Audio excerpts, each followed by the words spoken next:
नमस्कार। आज आम आलोचना करवा ओडिया भाषार जाबनिक भाषार प्रभाव। प्रथमरु गोटे कथा आम स्पष्ट जानिछे जे भाषा होची एक चिरस्रोता नदी बा स्रोतस्विनी।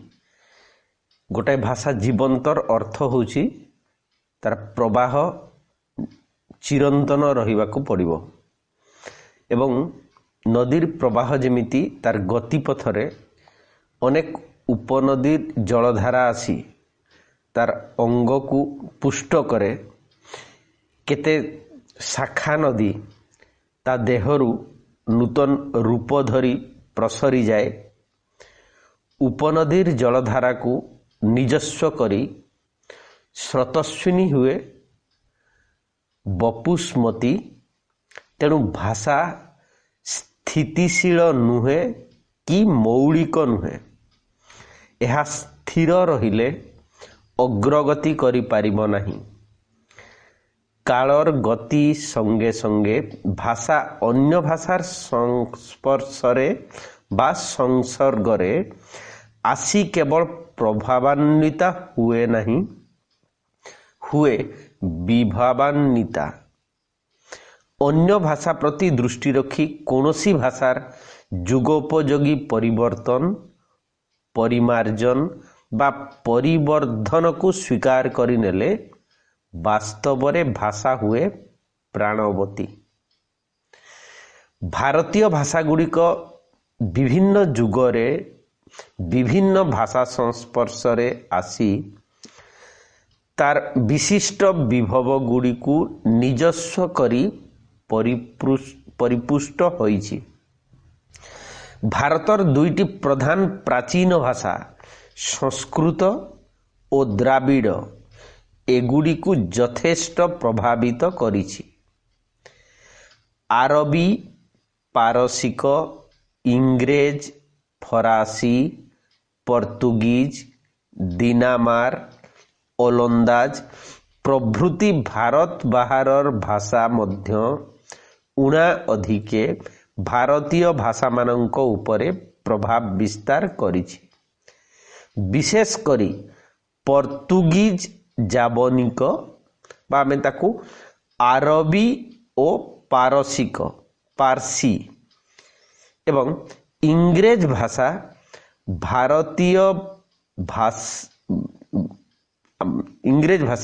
भारतीय जीवन स्रोतरे ओतप्रोत भावरे जड़ित। तेबे एई क्रमरे जेतेबेले आमे ओडिया भाषारे जाबनिक भाषार प्रभाव उपरे आलोचना करिबा सेतेबेले मूल जिनिस जानिबा मूल कथा बाबदरे स्पष्ट होबा जे जबन कहिले को माननकु बुझा जिवो। तो जबनर साधारण अर्थ होउची जे बेगवान। जबनर वास्तविक अर्थ होउची बेगवान। स्त्री रे जबना माने जु हाइफेन अन प्रत्यय मिसिकी शब्दटी निष्पन्न होईची विशेषण।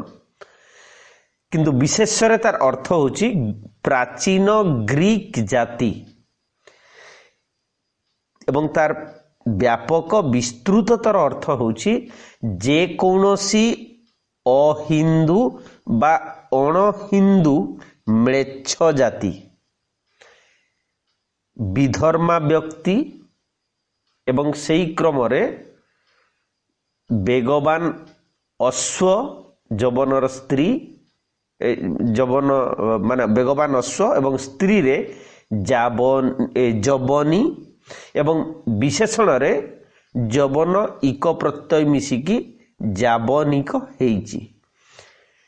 तेणु आमे शैशवरु गोटिए बहु प्रचलित जनाण शुणिकी आसीचे भक्त कवि साल बेगंकर एवं जोठी आमे जबनर सीधा सड़क प्रयोग हेइथिबार देखुचे।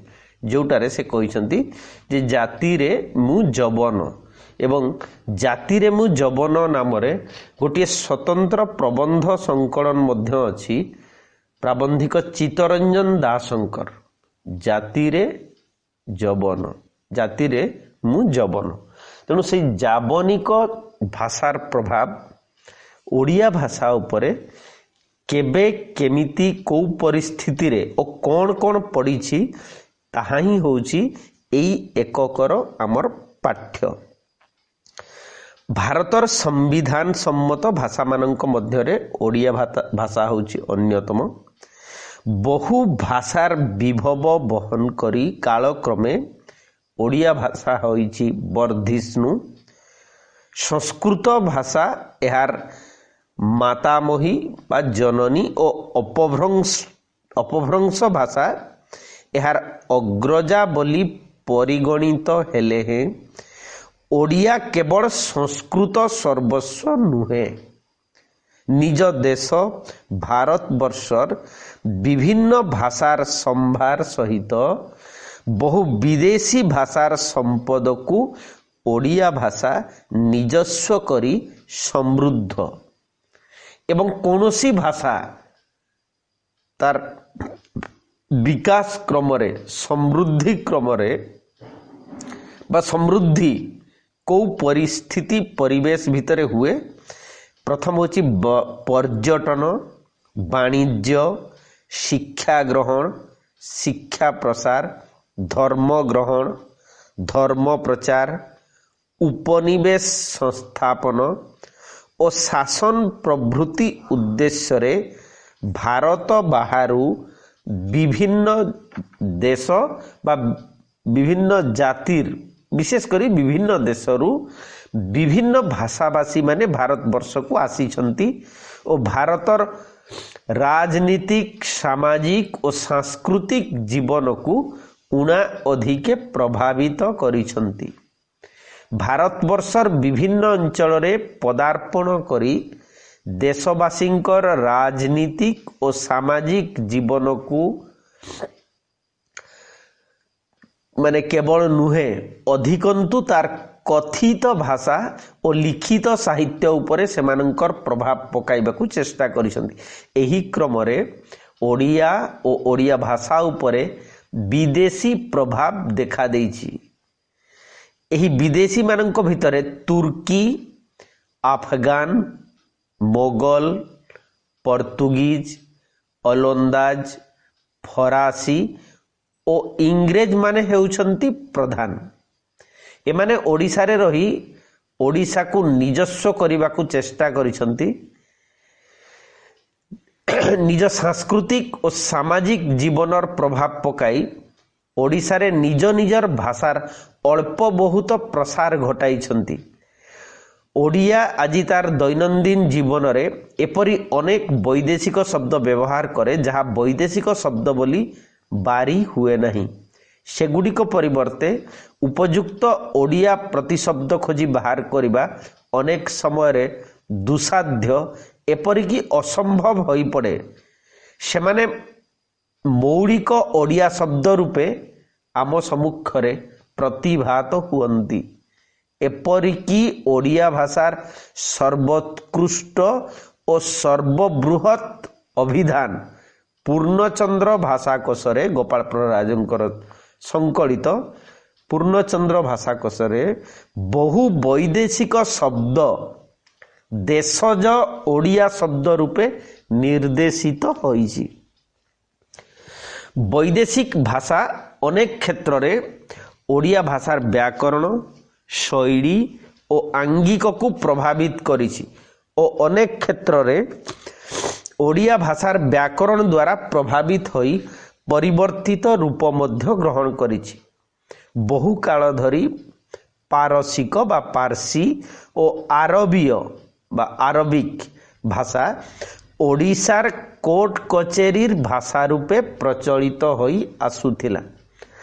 ମକଦ୍ଦମାର ରାୟ, ଖଜଣା ପାଉତି, ରସିଦ, ହ୍ୟାଣ୍ଡନୋଟ, ସନନ୍ଦ, ଦାନପତ୍ର ପ୍ରଭୃତିରେ ଅନେକ କାଳ ପର୍ଯ୍ୟନ୍ତ ଉଭୟ ଓଡ଼ିଆ ପାରସିକ ଭାଷା ବ୍ୟବହୃତ ହେଉଥିଲା। ଆଜି ପର୍ଯ୍ୟନ୍ତ ଇଂରେଜ ଭାଷା ଆମ ଶିକ୍ଷାର ମାଧ୍ୟମ ରୂପେ ଓ କୋର୍ଟ କଚେରୀ ଭାଷା ରୂପେ ପ୍ରଚଳିତ ହୋଇ ଆସୁଛି। ଏହିପରି ଓଡ଼ିଆ ଭାଷା ବିଦେଶୀ ଭାଷାର ପ୍ରଭାବକୁ ସ୍ୱୀକୃତି ଦେଇଛି ଓ ତଦ୍ୱାରା ନିଜର ସମୃଦ୍ଧି ମଧ୍ୟ ସାଧନ କରିଛି। ଆରବୀ, ପାରସିକ, ତୁର୍କ ଆଦି ଭାଷାଗୁଡ଼ିକୁ ସାଧାରଣ ଭାବରେ ଆମେ ଜାବନିକ ଭାଷା ଭାବରେ ଗ୍ରହଣ କରିଛେ ଏବଂ ମୁଖ୍ୟତଃ ଜାବନିକ ଭାଷା ଭାବରେ ଯାହା ପରିଚିତ ଏହି ଅଧ୍ୟାୟରେ ଏହି ୟୁନିଟ୍ରେ ଆମେ ତାହା ହିଁ ଆଲୋଚନା କରିବା ଯେ ବାସ୍ତବିକ ଜାବନିକ ଭାଷାର ପ୍ରଭାବ କହିଲେ ମୁଖ୍ୟତଃ ଆରବୀ, ପାର୍ସି ଓ ତୁର୍କୀ ଭାଷାର ପ୍ରଭାବ ଓଡ଼ିଆ ଉପରେ କିପରି ପଡ଼ିଛି ତାହା ହିଁ ହେଉଛି ଆମର ପାଠ୍ୟ। ଏବେ ଦେଖିବା ଏଇ ଓଡ଼ିଶା ଭିତରକୁ, ଓଡ଼ିଶା ମାଟିରେ ଏଇ ଜାବନିକ ଜାତି କେବେଠାରୁ ଆସିଛନ୍ତି, ନହେଲେ ଭାଷାଟା ଆସିବ କେମିତି? ତେଣୁ ଓଡ଼ିଶା ମାଟିରେ ପ୍ରଥମ ବୈଦେଶିକ ଜାତି ହେଉଛନ୍ତି ମୁସଲମାନ। ଯଦିଓ ଷଷ୍ଠ ସପ୍ତମ ଶତାବ୍ଦୀରେ ବିଦେଶରୁ ଆସିଥିବା, ଯେଉଁ ବିଦେଶ କହିଲେ ଚାଇନାରୁ ଆସିଥିବା ଯେଉଁ ହୁଏନସାଙ୍ଗ, ଫାଇହାନ ଭଳିଆ ପରିବ୍ରାଜକ ଆସିଛନ୍ତି ଏବଂ ସେ ବାବଦରେ ମଧ୍ୟ ଅନେକ ତଥ୍ୟ ଆମେ ଭାଷାର ବିକାଶ କ୍ରମରେ ଆଲୋଚନା କରିପାରିବା। କିନ୍ତୁ ଗୋଟିଏ ଜାତି ସମୂହ ଭାବରେ ବା ଅଧିକ ସଂଖ୍ୟାରେ ଆସିକି ଭାଷାକୁ ଯେଉଁ ପ୍ରଭାବିତ କରିଛନ୍ତି ସେହି କ୍ରମରେ ମୁସଲମାନ ମାନେ ହେଉଛନ୍ତି ପ୍ରଥମ। ଗଙ୍ଗବଂଶର ଶାସନ କାଳ ପର୍ଯ୍ୟନ୍ତ ଅର୍ଥାତ୍ ଏକାଦଶ ଶତାବ୍ଦୀ ପର୍ଯ୍ୟନ୍ତ ଓଡ଼ିଶାର ଶକ୍ତିଶାଳୀ ସମ୍ରାଟମାନଙ୍କର ଦୃଢ଼ ସମର ନୀତି ଓ ରାଜନୀତି ବିଚକ୍ଷଣତା ଯୋଗୁଁ କୌଣସି ମୁସଲମାନ ଶକ୍ତି ଓଡ଼ିଶା ଆକ୍ରମଣ କରିବାକୁ ସାହସୀ ହୋଇନାହାନ୍ତି। ମାତ୍ର ପଡ଼ୋଶୀ ପ୍ରଦେଶରୁ ଜଣେ ଅଧେ ମୁସଲମାନ ଆସି ଓଡ଼ିଶାରେ ବାସ କରିଥିବାର ପ୍ରମାଣ ମିଳେ। ମାଦଳା ପାଞ୍ଜିର ବିବରଣୀ ଅନୁସାରେ ଉତ୍କଳର କେଶରୀ ବଂଶର ଶେଷ ନରପତି ସୁବର୍ଣ୍ଣ କେଶରୀ ଏବଂ ତାଙ୍କର ସମୟସୀମା ହେଉଛି ଏକାଦଶ ଶତାବ୍ଦୀର ମଧ୍ୟଭାଗ। ସେହି ସୁବର୍ଣ୍ଣ କେଶରୀଙ୍କର ଶାସନ କାଳରେ ଥରେ ବ୍ରାହ୍ମଣ ବାସୁଦେବ ରଥଙ୍କ ଠାରୁ ଟଙ୍କି ଗ୍ରହଣ କଲା ପରେ ସେହି ଭୂମିକୁ ଅନ୍ୟ ଜଣେ ପଠାଣକୁ ଲେଖିଦେଲେ। ବ୍ରାହ୍ମଣ ରାଜାଙ୍କ ଆଗରେ ଏ ଅନ୍ୟାୟର ପ୍ରତିବାଦ କରିବାରୁ ରାଜା କହିଥିଲେ, ତୁ ଜାଣୁ ସେ ପଠାଣ ଜାଣେ। ଏଠି ପଠାଣ ଶବ୍ଦ ମାଦଳା ପାଞ୍ଜିର ପ୍ରଥମ ସଂସ୍କରଣ ପ୍ରାଚୀ ସମିତି ଦ୍ୱାରା ଯାହା କରାହେଇଛି ତାର 21 ପୃଷ୍ଠାରେ ସ୍ଥାନିତ ହେଇଛି। ତେଣୁ ଯେ କେହି ଜଣେ ଚାହିଁବ ଦେଖିପାରିବ ଯେ ପ୍ରଥମ ଜାବନିକ ଶବ୍ଦ ହିସାବରେ ପଠାଣ ଶବ୍ଦର ବ୍ୟବହାର ମାଦଳା ପାଞ୍ଜିରେ ହେଇଛି। ଏଥିରୁ ପ୍ରମାଣିତ ହୁଏ ଯେ ଜଣେ ଅଧେ ପଠାଣ ସେତେବେଳକୁ ମାନେ ଏଇ ଯେଉଁ କେଶରୀ ବଂଶର ଶେଷ ନରପତି ବା ଏକାଦଶ ଶତାବ୍ଦୀ ବେଳକୁ ଓଡ଼ିଶାରେ ଆସି ବାସିନ୍ଦା ହେଇ ସାରିଥିଲେ। ସର୍ବପ୍ରଥମେ ତୃତୀୟ ଅନଙ୍ଗ ଭୀମଦେବଙ୍କ ରାଜତ୍ୱ କାଳରେ, ତାହା ହେଉଛି ତ୍ରୟୋଦଶ ଶତାବ୍ଦୀ ମଧ୍ୟଭାଗରେ ମୁସଲମାନ ମାନଙ୍କର ଓଡ଼ିଶା ଆକ୍ରମଣ ଆରମ୍ଭ ହୁଏ ଏବଂ ଏ ବାବଦରେ ବିସ୍ତୃତ ତଥ୍ୟ ରହିଛି ଚାଟେଶ୍ୱର ଶିଳାଲିପିରେ ଏବଂ ଅନ୍ୟାନ୍ୟ ପୁସ୍ତକରେ ମଧ୍ୟ ଆମେ ଏହାର କିଛି ତଥ୍ୟ ଦେଖିପାରିବା। ତାପରେ ଦିଲ୍ଲୀର ସମ୍ରାଟ ମହମ୍ମଦ ବିନ୍ ତଗଲକଙ୍କର ଉତ୍ତରାଧିକାରୀ ଫିରୋଜ ଶାହା ତଗଲକ 1360 ଖ୍ରୀଷ୍ଟାବ୍ଦରେ ଓଡ଼ିଶାର ବାରାଣସୀ କଟକ ବା ବାରବାଟୀ ଦୁର୍ଗ ଆକ୍ରମଣ କରି ଅମାନୁଷିକ ଅତ୍ୟାଚାର ଚଳାନ୍ତି। ଏ ସମ୍ପର୍କୀୟ ବିବରଣୀ ସିରାତି ଫିରୋଜ ଶାହୀ ଓ ତାରିଖୀ ଫିରୋଜ ସାହି ଗ୍ରନ୍ଥରେ ବର୍ଣ୍ଣିତ ଅଛି। ଏହାପରେ କପିଳେନ୍ଦ୍ର ଦେବ, ପୁରୁଷୋତ୍ତମ ଦେବ, ପ୍ରତାପରୁଦ୍ର ଦେବ, ଚକ୍ରପ୍ରତାପ ଓ ମୁକୁନ୍ଦ ଦେବଙ୍କ ସହିତ ମୁସଲମାନ ମାନଙ୍କର ବାରମ୍ବାର ସଂଘର୍ଷ ଦେଖାଦେଇଛି। ଓଡ଼ିଶାର ଦକ୍ଷିଣରେ ବାହାମନି ଓ ଗୋଲକୁଣ୍ଡା ଏବଂ ଉତ୍ତରରେ ବଙ୍ଗର ସୁଲତାନ ମାନେ ବାରମ୍ବାର ଓଡ଼ିଶା ଆକ୍ରମଣ କରିବାକୁ ଚେଷ୍ଟା କରିଛନ୍ତି ଏବଂ ପରିଶେଷରେ ମୁକୁନ୍ଦ ଦେବଙ୍କର ମୃତ୍ୟୁରେ ଅର୍ଥାତ୍ 1568 ଖ୍ରୀଷ୍ଟାବ୍ଦରେ ଓଡ଼ିଶା ମୁସଲମାନ, ଏଠି ମୁସଲମାନର ଅର୍ଥ ହେଉଛି ବଙ୍ଗଳାର ତତ୍କାଳୀନ ଆଫଗାନ ଶକ୍ତି ଆଗରେ ନିଜର ସ୍ୱାଧୀନତାକୁ ସମର୍ପଣ କରିଦେଇଛି। ଶାସନ ସୁବିଧା ଦୃଷ୍ଟିରୁ ଏହି ସମୟରୁ 1568 ଓଡ଼ିଶାରେ ମୁସଲମାନ ମାନେ ସେମାନଙ୍କର ଭାଷାର ପ୍ରଚଳନ ପାଇଁ ଯଥେଷ୍ଟ ପ୍ରୟାସ କରିଛନ୍ତି ବା ସେମାନେ ଚେଷ୍ଟା କରିଛନ୍ତି। ବାରିପଦା ମ୍ୟୁଜିୟମରୁ ପ୍ରାୟ 1587 ଖ୍ରୀଷ୍ଟାବ୍ଦର ଏକ ଦ୍ୱୈଭାଷିକ ଅଭିଲେଖରେ ଓଡ଼ିଆ ଭାଷା ଉପରେ ପାର୍ସୀ ବା ପାରସିକ ଭାଷାର ପ୍ରଭାବ ପରିଲକ୍ଷିତ ହୋଇଥିବାର ତଥ୍ୟ ଉପସ୍ଥାପନ କରିଛନ୍ତି ଡକ୍ଟର କୁଞ୍ଜବିହାରୀ ତ୍ରିପାଠୀ ଏବଂ ଡକ୍ଟର ବଂଶୀଧର ମହାନ୍ତି। ଏ ବାବଦରେ ବିସ୍ତୃତ ତଥ୍ୟ ମଧ୍ୟ ତାଙ୍କର ଗ୍ରନ୍ଥରେ ମିଳିପାରିବ। ତେବେ ଏଥିରୁ ଗୋଟେ ଜିନିଷ ପ୍ରମାଣିତ ହୁଏ ଯେ ଓଡ଼ିଶା ଅଧିକାରର ମାତ୍ର 20 ବର୍ଷ ଭିତରେ ମୁସଲମାନ ମାନେ ଓଡ଼ିଶାରେ ପାର୍ସୀ ବା ପାରସିକ ଭାଷା ପ୍ରଚଳନ ଆରମ୍ଭ କରିଦେଇଥିଲେ। ତେବେ ଓଡ଼ିଶାରେ ସରକାରୀ ଭାଷା ଭାବରେ ଜାବନିକ ଭାଷାର ପ୍ରୟୋଗ ଆମେ ଦେଖିବାକୁ ପାଉଛେ ତାର ପରେ। ନାଗପୁରର ମରହଟ୍ଟା ମାନେ 1751 ଖ୍ରୀଷ୍ଟାବ୍ଦରେ ବଙ୍ଗର ସୁଲତାନ ଅଲିବର୍ଦୀ ଖାଁକୁ ପରାସ୍ତ କରି ଓଡ଼ିଶା ଅଧିକାର କରିଥିଲେ। ସେ ସମୟ ହେଉଛି 1751। 1751ରୁ 1803 ଇଂରେଜମାନେ ଆସିବା ପର୍ଯ୍ୟନ୍ତ ଓଡ଼ିଶାରେ ମରହଟ୍ଟା ଶାସନ ପ୍ରଚଳିତ ଥିଲା। ମରହଟ୍ଟା ମାନେ ସେମାନଙ୍କର ଶାସନ କାଳ ମଧ୍ୟରେ ପାରସିକ ଭାଷାକୁ ହିଁ ସରକାରୀ ଭାଷା ରୂପେ ଗ୍ରହଣ କରିଥିଲେ। ମରହଟ୍ଟି ଭାଷାରେ ଲିଖିତ ସରକାରୀ କାଗଜପତ୍ର ସଂଖ୍ୟା ଅତି ନଗଣ୍ୟ। ତାପରେ ମରହଟ୍ଟି ଭାଷା ହେଉଛି ପୁନରାୟ ସଂସ୍କୃତରୁ ପାଲି ପ୍ରାକୃତ ଅପଭ୍ରଂଶ ଦେଇକି ଆମେ ଦେଖିବା ଯେ ସେଇ ମାନେ ଭାରତୀୟ ଭାଷା ତାର ଜନନୀ ହିସାବରେ ସଂସ୍କୃତକୁ ସେ ଗ୍ରହଣ କରିନେଇଛି। ତେଣୁ ମରହଟ୍ଟି ଭାଷାର କିଛି ବିଶେଷ ମାନେ ସ୍ୱତନ୍ତ୍ରତା ଓଡ଼ିଆ ଭିତରେ ନାହିଁ, ଯେହେତୁ ମୂଳ ଅରିଜିନ୍ ଶବ୍ଦ ଗୁଡ଼ିକ ସଂସ୍କୃତ ଏବଂ ଅପଭ୍ରଂଶ ସହିତ ସମାନ ଅଛି। ତେବେ ଓଡ଼ିଶାରେ ଜମିଜମା ଓ ସରକାରୀ କାଗଜପତ୍ର ଯଥା ରସିଦ, ପାଉତି, ହ୍ୟାଣ୍ଡନୋଟ, ସନନ୍ଦ ପ୍ରଭୃତି ଜାବନିକ ଭାଷାରେ ହିଁ ଲିଖିତ ହେଉଥିଲା।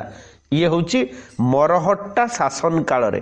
ଏବଂ ମରହଟ୍ଟା ଶାସନ କାଳ କହିବାର ଅର୍ଥ ହେଉଛି ଯେ 1751ରୁ 1803 ଶାସନ କରିଛନ୍ତି ମରହଟ୍ଟା ମାନେ, କିନ୍ତୁ ନିର୍ଦ୍ଦିଷ୍ଟ କ୍ଷେତ୍ର ଗୁଡ଼ିକରେ ଶାସନର ଏଇ ଯେଉଁ ଜମିଜମା, ହ୍ୟାଣ୍ଡନୋଟ, ସନନ୍ଦ ଇତ୍ୟାଦିରେ ପାର୍ସୀ ଶବ୍ଦ ବା ପାରସିକ ଶବ୍ଦ ଲେଖା ହେଇଛି।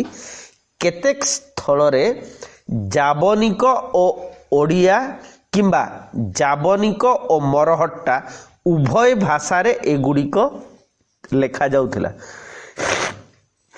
ଏଠି ଜାବନିକ ଭାଷାରେ ଲେଖାଯାଉଥିବା କହିବାର ଉଦ୍ଦେଶ୍ୟ ଜାବନିକ ଲିପି ନୁହେଁ, କେବଳ ଓଡ଼ିଆ ଲିପିରେ ବା ତତ୍କାଳୀନ କୁଟିଳ ଲିପିରେ ଲେଖା ହେଇଛି, କିନ୍ତୁ ଭାଷା ବା ତାର ଶବ୍ଦ ହେଉଛି ଜାବନିକ।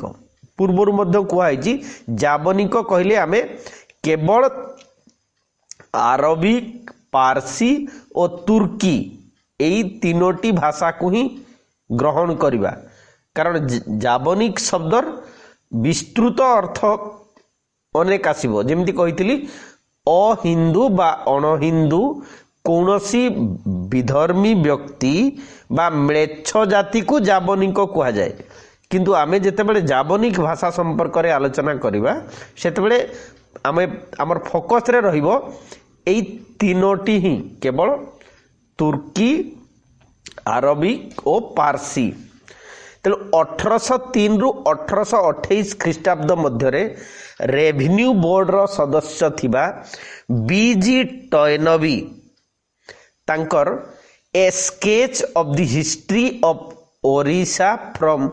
1803 टू 1828 ग्रंथ रे उल्लेख करिसंती जे इंग्रेज माने 1903 ख्रीष्टाब्द रे ओडिशा आक्रमण करिबा पर्यंत ओडिशार कचेरी और अन्यान्य ऑफिस मानंकरे पारसी बा पारसिक भाषा सरकारी भाषा रूपे प्रचलित थिला 1805 ख्रीष्टाब्द पूर्वरु कमिशनर माने देशवासी को सरकारी कागज पत्र ओडिया तथा पारसी भाषा रे लेखिबा पई निर्देश देइथिले doctor BC Rayankar Odisha under the Marathas ग्रंथरु जना जाए जे 1803 रु 1828 पर्यंत ब्रिटिश शासन काल रे आईन कानून सबू बंगला और पारसी भाषा रे अनुदित होइथिला 1828 ख्रीष्टाब्द रे ईडब्ल्यूईआर लिखिथिले जे ओडिशार तत्कालीन कोर्ट कचेरीर भाषा थिला मुख्यतः पारसी एहिपरि भावरे ओडिशार शासन क्षेत्र रे पारसी बा पारसिक और आरबीय बा आरबिक भाषा प्रचलित होई ओडिया भाषा रे अनुप्रवेश करिबार अधिकार और सुजोग लाभ करिथिला तेणु आमे सही क्रम रे प्रथम पठाण शब्दर प्रयोग देखिथिले जे मादळा पांजी रे ताहा प्रयोग हेछि किंतु मादळा पांजी परे विभिन्न प्राचीन संस्कृत ग्रंथ प्रथम कथा ओ जो अभिलेख गुड़िकरे मध्य एमिति जाबनिक शब्दर प्रयोग हेइथिबा देखिबाकू पाउछे ओडिशा रे मुसलमान राजत्वर आरंभ पूर्वरु माने 1568 पूर्वरु ओडिया भाषा रे पारसी और आरबिक शब्दर प्रयोग होइथिबार प्रमाण आमे ओडिशार प्राचीन अभिलेख तथा प्राचीन साहित्यरु पाऊ एवं सेई भितरे आमे प्रथम शब्द मध्य देखिबा जदियो ताहा विवादीय सारला दासंकर महाभारत रे मध्य गोटाए जगार संभवतः तैयार शब्दर प्रयोग करा जाइछि एटा सारला दास निजस्व शब्द निजे लेखिछंती किंबा परवर्ती समय रे तांकर मूल लिपिरु अनुकरण करिकी जेतेबेले अन्य माने ताहा संकलन करिसंती सेमाने सेई शब्द जोड़ी देइछंती से बाबद रे क्वेश्चन आसे किंतु सारला महाभारत रे आमे वैदेशिक शब्द क्रम रे जाबनिक शब्द हिसाब रे तैयार शब्द को देखिबा को पाऊ सेमिति 1403 ख्रीष्टाब्दर गोटिए शिलालेख रे दातांकर नाम हेउची लडौ सुरत्राण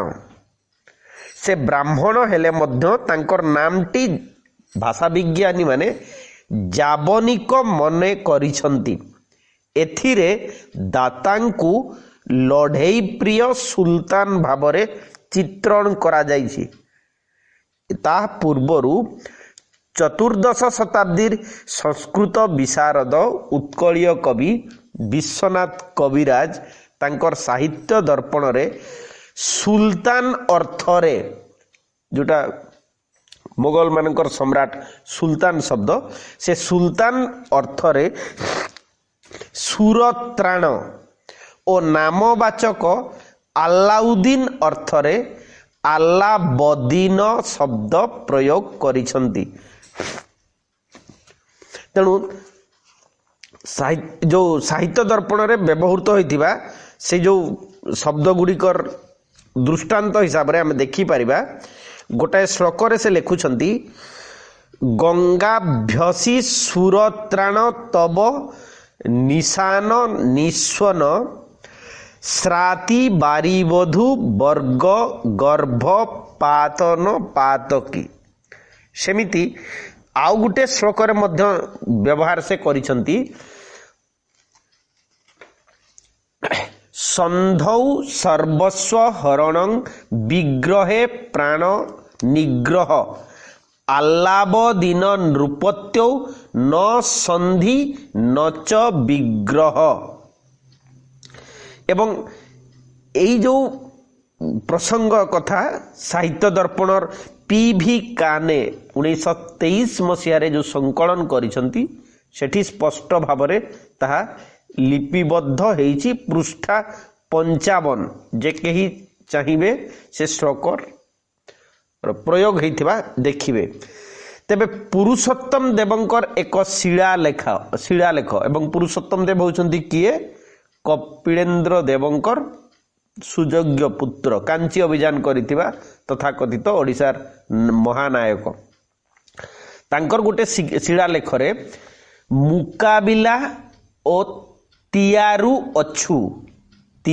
ଅଛୁ ଏ ଦୁଇଟି ଶବ୍ଦର ବ୍ୟବହାର ହେଇଛି ଏବଂ ଏହି ଦୁଇଟି ଶବ୍ଦ ଯଥାକ୍ରମେ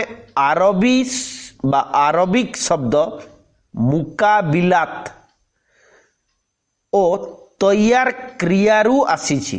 ମୁକାବିଲା କରିବା ମାନେ ଗୋଟାଏ ରକମର ଲଢ଼େଇ କରିବା, ପ୍ରତିଦ୍ୱନ୍ଦିତା କରିବା ଏବଂ ପ୍ରସ୍ତୁତ କରିବା, ଯେଉଁ ତୟାର କ୍ରିୟାରୁ ଆସିଛି।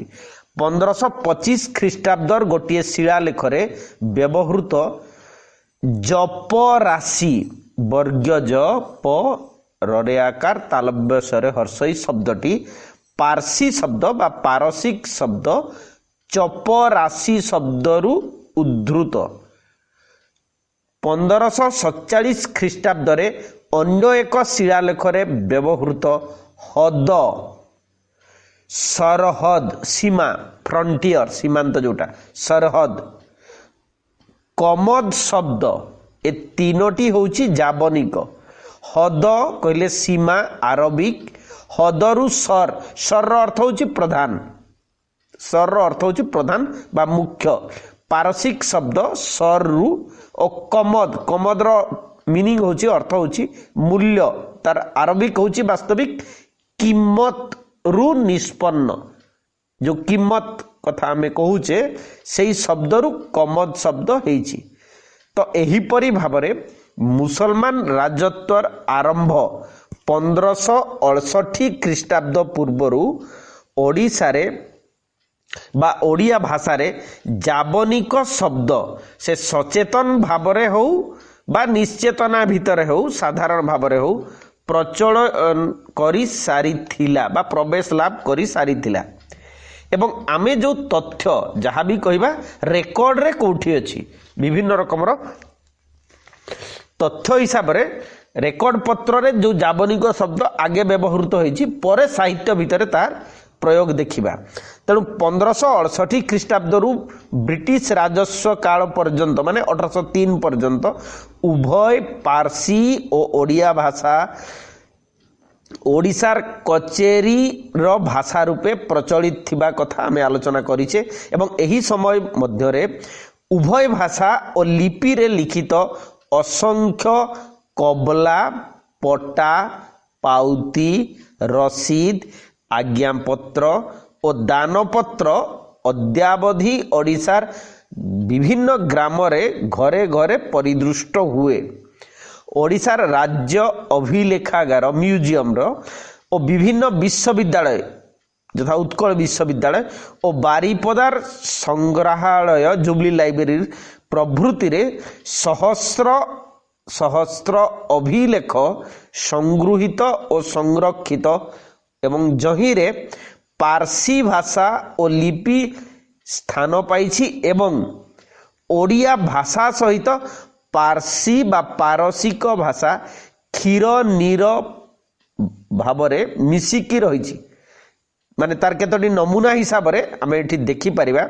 प्रथम दृष्टांत गोटिए एमिति दान जो रेकर्ड रे जहाँ म्यूजियम रे अच्छी तार गोटे दृष्टांत ताहा होची दियान मिराज सईद बेगंकु श्रीहस्त पत्र बड़ ददाई ठाकुरे ठाकुरे शब्द जे परमानंद शांतरांकु गो चर्म दान गोटा भूमि 85 बाटी 25 आज्ञा देइथिले ए भूमि ए पाई नथिला एबे ए भूमि पुनर्दान आज्ञा देलु जाबत चंद्रार्के दान भोगे एहाकु आये कराइब।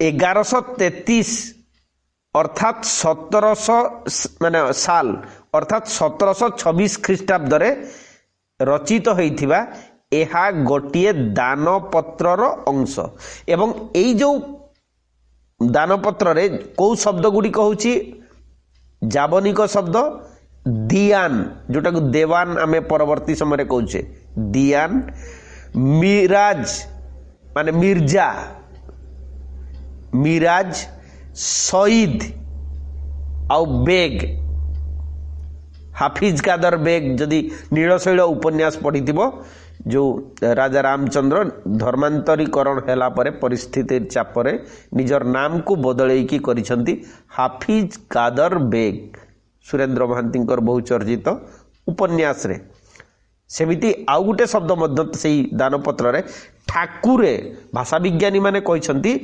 ठाकुरे शब्द होची जाबनिक शब्दरू आसीची।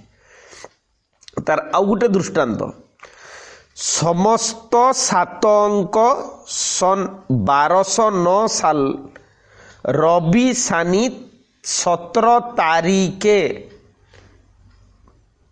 तारीखे शब्द होची जाबनिक सुखु नई विषे रत्नाकर कानगई शब्द मध्य होची जाबनिक जोठु कानूनग शब्द गोटे आमर जो सांगिया हिसाब रे ओडिया रे व्यवहृत हुए कानूनगो ओ विस्तृत भाव में अच्छी जो जगार जान माने जाबनिक शब्द अच्छी केवल से धाड़ी गुड़िक ही कहीदे ए निमंते भस्मात्रेय पतर लेखिदेलु आंभंकु आंभ तालुक तालुक होची जाबनिक शब्द बाकी बाकी मध्य जाबनिक शब्द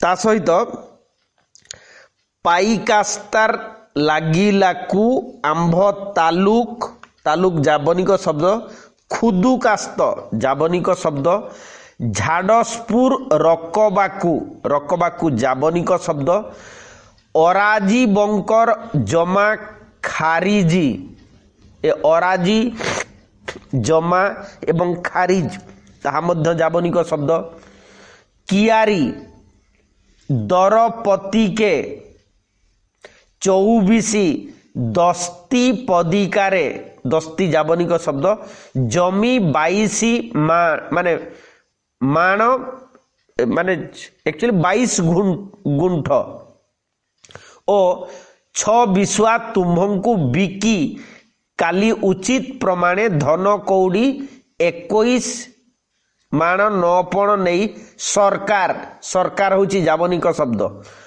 बालीचरे पुरुषोत्तम सेनापतिंकर तहबिल रे दाखिल कलु तहबिल रे दाखिल ए उभय शब्द जाबनिक शब्द तुम्भे ए जमी रे जमी मध्य जाबनिक शब्द घर करी नाना महासुल महासुल टैक्सेस महासुल शब्द होची एगेन जाबनिक शब्द गछ वृक्ष लगाई जाबत चंद्रार्के अमल करिब ए जमी बिका भस्म क्रेयपत्र रचना कर कानगई सही चकबंदी। एठी कानगई शब्द मध्य होची सेई जाबनिक शब्द। सेमिति आउ गुटेरे अछि लोकनाथ दास गोमस्ते गुमास्ता शब्द जाबनिक। नरेंद्र राय कानगई जो सेठी माने जो माने सिग्नेचर करिसंती साक्षी हेइसंती कानगई। सदरई कबला सही कृपा सिंधु महांती मोहरीर मोहरीर जाबनिक शब्द। एवं ओडिया शिरस्ते ओडिया शिरस्ते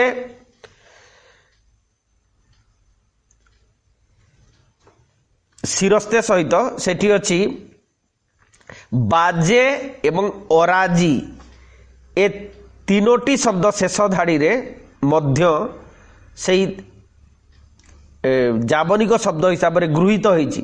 एवं एई कबला रचित समय होछि 1802। तेणु ब्रिटिश राजत्वर आरंभ पर्यंत ओ परे विशेष भाव में 37 वर्ष पर्यंत माने ब्रिटिश राजत्व आरंभ परे 37 वर्ष पर्यंत उभय पारसी बा पारसिक और ओडिया भाषा ओडिशार कचेरीर भाषा थिला। 1840 मसीहा जून 18 तारिख रे लिखित मकद्दमा संक्रांतीय एक सरकारी पत्र यार एक अभ्रांत नमूना। एथिरे स्न माने सन मसीहा ए सब शब्द गुड़िक होची जाबनिक शब्द। मसीहा तारीख तारीख जदियो तांकर अर्थ तारीख रो अर्थ होची इतिहास किंतु तारीख आमे डे दिन हिसाब रे ग्रहण करछे। जिले जोटा जिला डिस्ट्रिक्ट। बहादुर माफिके मकद्दमा कागज लाखराज जमी बहाली हजूर मनसूब सन उबकारी उजुहात मजकूर कु मुदाला दखल तजवीज खतियान हासिल आइन हुकुम माफिके जरूर नक्शा भेजा जाऊ साहेब नकल वाकफ प्रभृति शब्द होउछि जाबनिक। एपरिकी गोटे गोटे शब्द बारंबार व्यवहृत होइछि। 147 शब्द विशिष्ट एही पत्र रे 68टी शब्द हेउछि जाबनिक। तेणु सरकारी कागज पत्र रे जाबनिक भाषार केते दूर प्रभाव थिला एथिरु अनुमान करा जाई परिबो। आमे परवर्ती अंश रे पढिबा ओडिया भाषा माने ओडिया साहित्य रे जो गुडा को साहित्य आकार रे आमे पढुचे जेमिति साल बेगंक रचना ठारो आमे अन्यान्य ग्रंथ रे केमिति जाबनिक भाषार प्रभाव पड़िछि विस्तृत आलोचना करिबा परवर्ती क्लास रे। समस्त को पुणी कहबी जदि किछि आलोचना रे बुझीबारे असुविधा होउछि ताले से माने कमेंट रे निश्चय लिखिबे। जदि ताकू संक्षिप्त करा जाई परिबो किंतु अधिक जानिथिले कम लिखि हबो किंतु कम रु एठी कल्पना करी अधिक लिखा जाई परिबो नाही कारण एहा होछि तथ्य भित्तिक आलोचना। आजि एतिकी माने आलोचना थाउ आसंता काली पुणी आलोचना करिबा। धन्यवाद।